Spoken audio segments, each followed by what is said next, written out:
+1 +2 ഒക്കെ ആകുമ്പോൾ നമ്മൾ കുറേയും കൂടി അങ്ങനത്തെ കാര്യങ്ങളിലേക്കൊക്കെ പോകണ കാരണം അങ്ങനെ ഒരു ചിന്തയൊക്കെ എനിക്ക് കുറഞ്ഞു. സിസ്റ്റർ ആവണം അങ്ങനത്തെ ചിന്തയൊക്കെ എനിക്ക് കുറവായിരുന്നു. അതിനെപ്പറ്റി ഒന്ന് ചിന്തിക്കുക. കാര്യം ഈശോയോട് വർത്താനം പറയുക അങ്ങനത്തെ കാര്യങ്ങളൊക്കെ ഉള്ളിൻ്റെ ഉള്ളിലുണ്ടെങ്കിലും വചനെടുക്കലും കാര്യങ്ങളൊക്കെ ഉണ്ടെങ്കിലും സിസ്റ്റർ ആവണം എന്നുള്ള ആ ഒരു ആഗ്രഹത്തിൽ നിന്ന് എനിക്ക് കുറച്ചും കൂടി പഠിക്കണം എന്നും അല്ലെങ്കിൽ വീട്ടിലെ മൂത്ത ആളാണ് ഞാൻ. അപ്പോൾ വീട് കുറച്ചുകൂടി സെറ്റിലാക്കണം, നഴ്സിംഗൊക്കെ പഠിക്കണം, പുറത്ത് പോയിട്ട് വീടൊക്കെ ഒന്ന് സെറ്റിലാക്കണം, വീട്ടിലെ കാര്യങ്ങളൊക്കെ സെറ്റിലാക്കണം എന്നിട്ട് ആലോചിക്കുക എന്നൊക്കെ ഒരു തീരുമാനമായിരുന്നു എനിക്ക് പിന്നെ ഉണ്ടായിരുന്നത്. അങ്ങനെ ഇരിക്കുമ്പോഴാണ് ഞങ്ങൾ പള്ളിയിൽ പോകും. പള്ളിയിൽ എല്ലാ ദിവസമൊന്നും പോകില്ലായിരുന്നു ആ സമയത്ത്. ശനിയാഴ്ച ഞായറാഴ്ചയും പോകും. പിന്നെ ഇട ദിവസങ്ങൾ വല്ലപ്പോഴൊക്കെ പോകുമായിരുന്നു.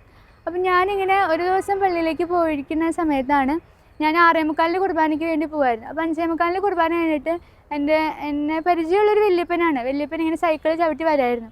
അപ്പോൾ വല്യപ്പൻ സൈക്കിൾ നിർത്തിയിട്ട് എന്നോട് ചോദിച്ചു, നീ ആരുടെ മോളാണ്? അപ്പം ഞാൻ വിചാരിച്ചു എന്താണാവോ വല്യപ്പൻ അങ്ങനെ ചോദിക്കുന്നത്, കാരണം എന്നെ അറിയാം ആൾക്ക്. അപ്പം ഞാൻ പറഞ്ഞു ഞാൻ പള്ളിക്കായി ടീച്ചറിൻ്റെ മോളാന്നൊക്കെ പറഞ്ഞു. അപ്പോൾ ആൾ പറഞ്ഞു അല്ല നീ അവരുടെ മോളല്ലാന്ന്. അപ്പം അത് ഞാൻ അവരുടെ മോൾ തന്നെയാണ്. വല്യപ്പന് മനസ്സിലായില്ലേ എന്നൊക്കെ ചോദിച്ചിട്ട് ഞാൻ പള്ളിക്കായി ടീച്ചറിൻ്റെ മോളാന്ന് പറഞ്ഞു. പക്ഷെ ആൾ എന്ത് ചെയ്താൽ സമ്മതിക്കുന്നില്ല. അപ്പം ഞാൻ വിചാരിച്ചു ഇനി എന്തിട്ടാണ് ആൾ പറയാൻ പോണേന്ന് ഓർത്തു.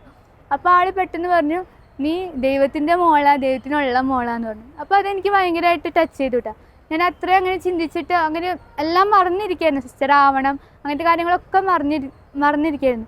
അപ്പോൾ ഒരു സ്പാർക്ക് എന്ന പോലെയാണ് ആ വല്യപ്പൻ്റെ ആ ഒരു പറച്ചിൽ, ദൈവത്തിൻ്റെ മോളാന്നൊരു ചിന്ത. അപ്പോൾ ഞാൻ പള്ളിയിലേക്ക് പോയപ്പോഴും കുർബാനയ്ക്ക് ഇരിക്കുമ്പോഴും ഒക്കെ ഞാൻ ഇങ്ങനെ ചിന്തിച്ചുകൊണ്ട് എന്താണാവോ അങ്ങനെ പറഞ്ഞത് അപ്പാപ്പൻ, ഞാൻ ദൈവത്തിൻ്റെ മോള. അപ്പം ഞാനിങ്ങനെ റീകോൾ ചെയ്തെടുക്കായിരുന്നു.